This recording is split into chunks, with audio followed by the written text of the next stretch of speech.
What's the meaning of catbird seat?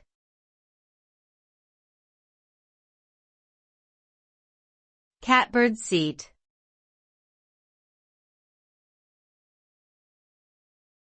Catbird seat.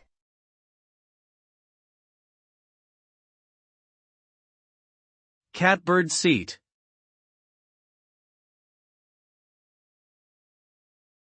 Catbird seat.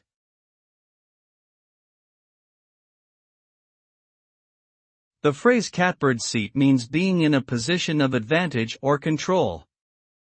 It comes from a story by James Thurber about a man who finds himself in a fortunate position at work, where he is able to observe his colleagues' mistakes and use them to his advantage. The phrase has since been used more broadly to describe any situation where one is in a position of power or control. Being in the catbird seat can be advantageous, as it allows one to make strategic decisions and influence outcomes in their favor.